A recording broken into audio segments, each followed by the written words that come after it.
How are we looking with Myron Charles? These names are crazy, huh? These people's names. Um, yeah, he obviously unofficially visited last weekend. I do feel FSU, Florida are the teams I hear the most about. I think FSU's done a really good job. It's close, 50-50 for me with those two schools. He had a lot of I think when we texted with him, I think there was some very positive things to say about FSU. I've heard a lot of positives coming out of the visit. Last weekend when he visited FSU, I think he likes what FSU a lot as far as the development and the feeling he has when he's there. Certainly, Miami is also in the picture. I think he's visiting there this weekend. But overall, I think they're very much in the picture. Certainly have a solid chance, and really, it's not a recruitment that I feel like is in a rush to decide. So, I think it'll be probably around those three teams. But I hear more about FSU and Florida a battle than I do anything right now with Myron. Hmm. What's up? Charlie says about 25 linebacker Jaden Perlow. Yeah, Jaden Pilot is the one that we felt like he was going to likely flip to FSU. Now that KJ Bolden is at Georgia, I think certainly the pendulum swings towards Georgia. That's likely that he sticks with them. So I have not heard anything about a visit. He talked about visiting Miami, I think this weekend. He has not visited FSU. I've not heard any buzz. He's not even on my hot board yet because I have not heard anything revolving around FSU. So if I do start to hear more about that, I know he likes Mike Norvell a lot, but I have not heard kind of any movement with him. So I'm going to assume, based on the intel I have, that FSU is probably not a major factor in that recruitment at this time. But Georgia is likely the favorite to keep him. I know Auburn is another school that will push hard to try to change his mind, but I have not heard anything new with him. All right. Well, how about other pipe dream Georgia products? Nick Castagna's here and wonders aloud about Justice Terry. Yeah. Yeah, I talked to Justice the other day. Now that's one that's committed to Georgia. Now, I actually think FSU has a legitimate shot to change his mind. He's going to visit on March 9th to kind of segue that dead period we broke down and looked at. He's coming right after that. He wants to see a practice. Wants to see FSU. He has visited FSU quite often actually. He's a big fan of Odell Haggins. He's a big fan of development. So it kind of feeds into kind of what Odell is really good at and relationships as well. So that's certainly a guy that I think they're going to be a factor for. Not to give away all my guys on my hot board, but he's certainly one that will be on there.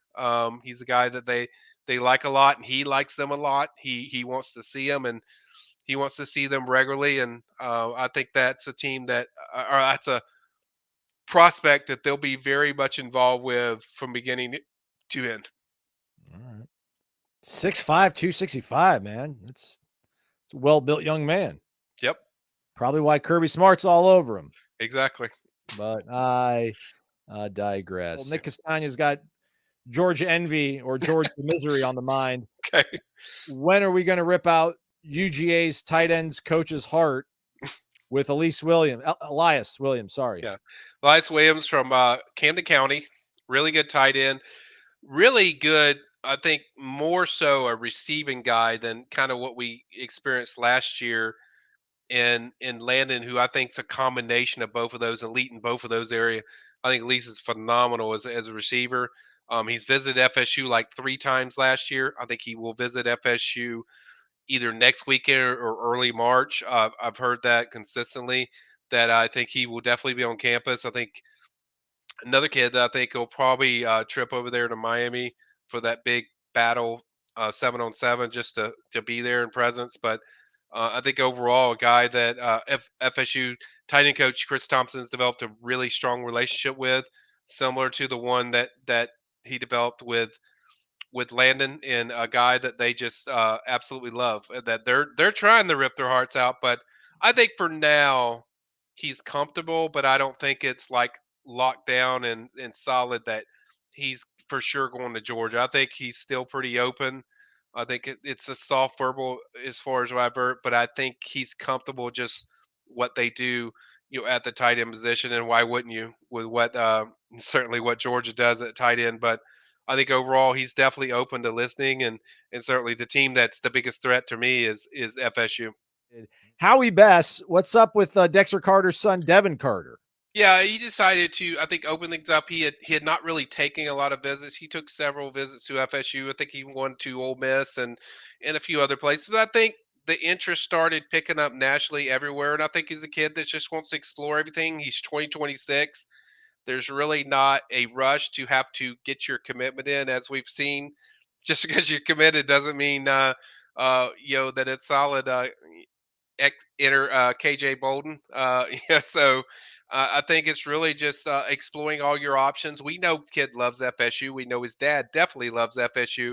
Everything points to FSU still being a really strong player. I think it's more just the national interest really blew up for him, and I think he wants to explore all the different things, compare him to FSU. Don't think he's going to stop visiting FSU. I'm sure he's going to be on campus quite often, but I think it's more of just expanded interest level of, hey, make sure all these places are for me. Then I can make a decision from there. Dutchy dog, Duche dog. What's expected in the second high school signing period next month, Michael? Can you believe that earlier you said that in February you might be able to Yeah, get away for a little bit? telling you, man, that's That's, weird. sounds weird. Yeah, it's weird. Not a lot as far as activity. I think four-star defensive end Amari Williams, who will sign then. I do feel like it's going to be FSU. Outside of that, is it Douchey Dog or Dushy Dog or Duche. What was it? Douche Dog? Oh, Excuse me. Duche. That's pretty much what I'm expecting at this point. I was told that they were going to, in the second period, they would sign two. Obviously, Trevor decided to go ahead and enroll, so he's done. So he's in there. But with the second one being Amari, I think things look really good. I like where everything sits. I expect FSU. But outside of that, I don't think there's going to be a lot from the high school point of view, which is crazy to say that you pretty much signed everyone in the early signing period, but I think that's the way the world of recruiting is trending towards. I think eventually it's just going to get worse and worse where it's just everyone wants to get it done early and do that early signing period in December and then that's a wrap. But Mario is one of those that decided to do it in the later period, but that's outside of him. I don't think there's anybody else that I've heard of. If they do go after some Michigan kids, I think it's going to be on the defensive side of the ball because I think they would like a linebacker. They would like a defensive tackle. They certainly have those in droves. Are there guys I know of? I really haven't studied their roster like that yet, but I do know that's probably if they do go direction. And it's kind of pointless to I don't know, break it down to which guys until we see these guys enter the portal. Until they enter, it doesn't really matter much, but I would say focus on those two positions, defensive tackle, linebacker. They also signed somebody, I want to say, maybe you can look him up as long as a four-star defensive end. He signed with Michigan, Leonard Ikadobi, around there. I'm sorry if I got his last name wrong, but I'm sure Aslan can find him. But he's a guy that I know FSU liked. He was actually going to come on an official visit. At one point, I think FSU held an advantage. Eventually, Michigan made a push late and pushed for him and got him.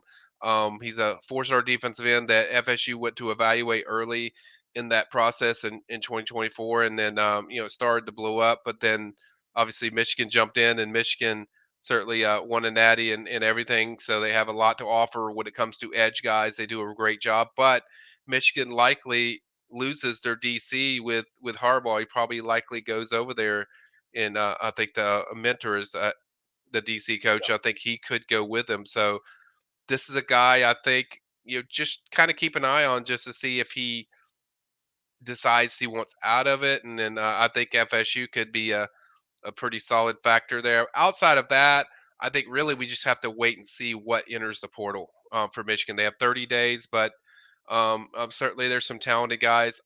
The only guy that popped out to me, Aslan, that I don't even know if he has any eligibility left is Michael Barrett because he's originally from Lowndes High School in Valdosta. That's a guy I know was intrigued by FSU. I don't know if his eligibility is up, but that's the only one that just popped in my head. But I think really the linebacker and defensive tackle position is kind of the places I would look if I were FSU as far as guys entering the portal. So see if you see a linebacker or a defensive tackle maybe enter, then I'll really dive into those names. But outside of that, it's kind of hard to say until these guys enter because it means nothing until they enter the portal. Mm. Yeah, Michael Barrett was a second-year graduate student, so this was Yep. his 6th year this past season. So yeah, that probably puts Yep. a bow Exactly. on him. Yeah, so we just have to wait and see who hits the portal. But those are the two positions. I think if you see somebody enter from those two positions, I think certainly I'll address it. And every guy that goes in there from Michigan that enters the portal, I'll certainly address guys on the board. But it's kind of hard to address somebody of what guys they would go after until they actually enter. Should I pull up their roster and we'll just go? Sure, we can. I Uh, don't care. We can go or, through it. I mean, I can sit there and we can see if these guys enter. But I mean, it's your call. But it's kind of hard to break stuff down without a guy in the portal. yeah, the thing too with them that's a little bit tricky if you're any kind of fan that's trying to poach after their roster is that they are so like senior laden. I mean, Yeah, so many of their important pieces are guys that are leaving. So in right. terms of like going to the NFL, but they're, I don't know if you're at the point where I think a lot of people probably agree that the second stringers at Alabama and Georgia are maybe just as good as what you would start with this coming season at Florida State after you lose Verse and Fisk and everybody, that they'd be worth bringing in. But maybe when you get to the point of Michigan, their second, third stringers, maybe not as much of a discernible difference. So, Right. as Michael said, though, we'll have his ear to the ground on everybody. I So, will. I will, guys. Trust me, I'll have you covered, guys. I mean, there's really not a lot we can do until they enter the portal.